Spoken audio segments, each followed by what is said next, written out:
yang menggunakan konsep demokrasi berparlimen dengan Raja Berperlembagaan dengan Sri Paduka Baginda Raja sebagai pemerintah tertinggi. Pilihan Raya Umum ke-14 yang diadakan pada tanggal 9 Mei 2018 telah berlangsung secara aman dan tenang namun agak dramatik. Keputusan pilihan raya umum pada masa itu telah mencetuskan sejarah politik negara di mana buat pertama kalinya Barisan Nasional ataupun BN telah tewas kepada Pakatan Pembangkang iaitu Pakatan Harapan ataupun PH. Keputusan PR 2018 yang dilihat luar biasa ini jelas menunjukkan bahawa satu gelombang atau kebangkitan rakyat telah dapat menjatuhkan penguasaan BN terhadap kerajaan Malaysia sejak hampir 63 tahun yang lalu. Ini juga telah menjadikan Mahathir Mohamad sebagai Perdana Menteri Malaysia buat kali yang kedua. Justru hasil keputusan PR 2018 jelas menunjukkan bahawa ilmu politik hanya bersifat dinamik dan juga berseni serta tiada apa yang mustahil dalam sesuatu proses politik. Proses yang akan dilalui oleh pilihan raya ada 5 iaitu hari penamaan calon, pertaruhan, penggunaan simbol, kempen dan hari mengundi. Yang pertama adalah hari penamaan calon. Hari penamaan calon akan merujuk kepada Suruhanjaya Pilihan Raya bagi calon-calon mengemukakan kertas penamaan untuk pilihan raya kepada pegawai pengurus. Kertas penamaan boleh dikemukakan oleh calon, pencadang dan penyokong atau salah seorang daripada mereka. Dalam kes di mana seorang calon sahaja yang dicadangkan, pegawai pengurus akan mengisytiharkan calon itu menang tanpa bertanding. Seterusnya adalah pertaruhan. Pada hari penamaan calon atau sebelum hari penamaan calon, pertaruhan berjumlah RM10,000 bagi kursi parlimen dan RM5,000 bagi kursi negeri perlu diserahkan kepada pegawai pengurus. Sekiranya gagal memperoleh 1/8 ataupun 12.5% undi daripada jumlah keseluruhan pengundi akan keluar mengundi pada hari pengundian di kawasan tersebut, calon akan kehilangan wang deposit mereka. Yang ketiga adalah calon mewakili suatu parti politik boleh menggunakan simbol parti jika calon tersebut mendapatkan kebenaran bertulis daripada ketua parti berkenaan. Para calon bebas perlu memilih mana-mana simbol yang telah disediakan oleh Suruhanjaya Pilihan Raya untuk dicetak pada kertas-kertas undi.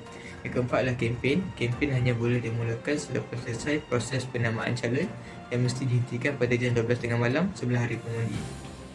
Bagi memastikan pilihan raya berjalan lancar, Suruhanjaya mempunyai kuasa untuk melantik penguatkuasa yang membentuk satu atau lebih pasukan penguatkuasa di setiap bahagian pilihan raya parlimen. Yang terakhir sekali adalah hari mengundi. Hari mengundi adalah merujuk kepada hari pemilih-pemilih membuat undi. Secara resmi, hari mengundi bermula selepas jam 12:30 malam dan berakhir dengan pengumuman keputusan pilihan raya.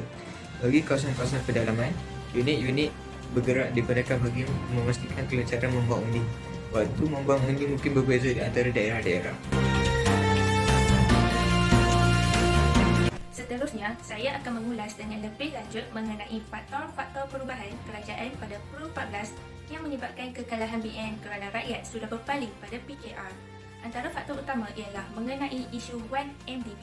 Ia kerana beberapa keputusan mendapati Datuk Seri Muhammad Najib bersalah dan telah melakukan pecah amanah yang menyebabkan pengundi terus mempertikaikan isu ini. Hal ini telah tersebar ke dalam media sosial yang dilihat telah mempengaruhi pengundi yang berpendidikan tinggi, celik media sosial dan faham mengenai kronologi serta forensik 1MDB. Selain itu, isu cukai GST, masalah kewangan federal yang telah menyebabkan peningkatan kos sara hidup juga menjadi penyebab utama kekalahan BN dalam Pro 2018.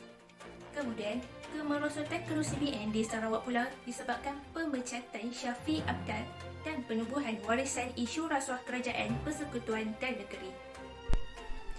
Faktor yang seterusnya adalah permasalahan kaum India yang tidak selesai, kegagalan parti MIC dan kredibiliti calon MIC dengan adanya kepimpinan Tun Mahathir Mohamad, manifesto PH, peranan media sosial, peranan generasi muda mendorong peralihan besar undi kaum India kepada PH. Yang terakhir sekali adalah manifesto yang berkaliber dengan penuh janji manis telah menyebabkan penduduk di negara ini secara keseluruhannya tertarik dengan tawaran dan janji PH pada ketika itu yang telah menawarkan untuk meningkatkan taraf hidup dan kehidupan yang lebih baik dari pemerintahan sebelum ini. Antara janji PH kepada rakyat adalah menghapuskan cukai barang dan perkhidmatan GST. Tawaran sebegini sememangnya menarik perhatian rakyat Malaysia dan merasakan terbeban dengan GST. Secara ringkasnya, merujuk kepada manifesto umum, PH berjanji akan membongkar skandal negara jika ditakdirkan membentuk kerajaan di Malaysia. Etika politik adalah filsafat moral tentang dimensi kehidupan manusia atau cabang yang membahas prinsip-prinsip politik. Etika politik sebagai ilmu dan cabang filsafat lahir di Yunani. Etika berasal dari bahasa Yunani iaitu ethis yang bermaksud kesediaan jiwa atau pemula peraturan tentang kesusilaan. Dengan kata lain, etika politik merupakan prinsip moral tentang baik buruk dalam tindakan atau perilaku dalam berpolitik. Etika politik dalam peradaban Islam. Islam telah mengatur dan mengkajinya secara terperinci dan berpedoman kepada Al-Quran dan As-Sunnah. Etika politik adalah sesuatu yang sangat penting dalam Islam kerana politik dipandang sebahagian daripada ibadah. Maka politik harus dilakukan berdasarkan prinsip-prinsip ibadah. Selain itu, prinsip-prinsip hubungan antara manusia seperti saling menghargai orang lain tidak memaksa kehendak perlu berlaku dalam dunia politik.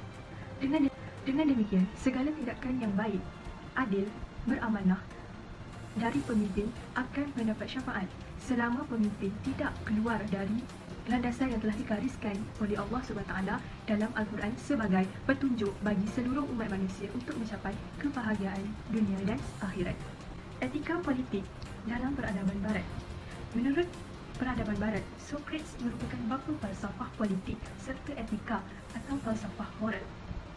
Dalam peradaban barat, mereka memberikan sumber dari Socrates sebagai sumber utama. Dalam peradaban barat, sifat baik dan adil kepada pemimpin perlu ada dalam jiwa rakyat.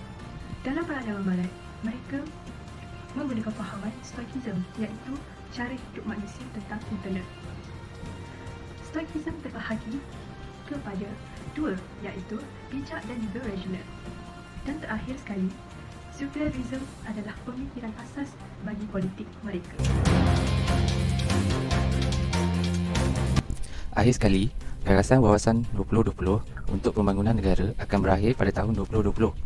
Gagasan baru yang sedang dirangka oleh kerajaan adalah gagasan Transformasi Nasional 2050 atau TN50 yang kita tidak ketahui lagi kandungannya. Pelbagai usaha yang sedang dilaksanakan dengan bersungguh-sungguh untuk mendapatkan pandangan masyarakat tentang pengisian gagasan TN50 ini.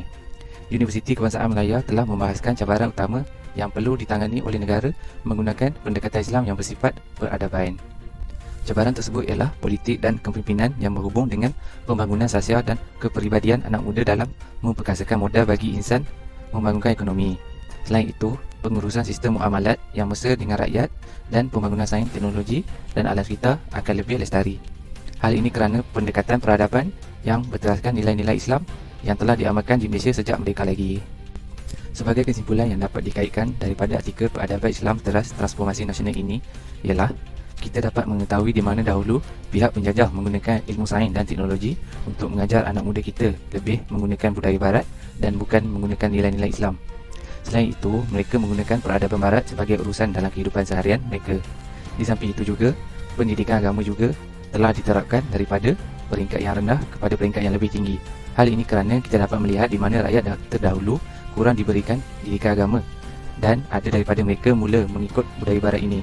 Akhir sekali, kita perlulah mempelajari ilmu agama supaya kita tidak terikut dengan budaya barat ini.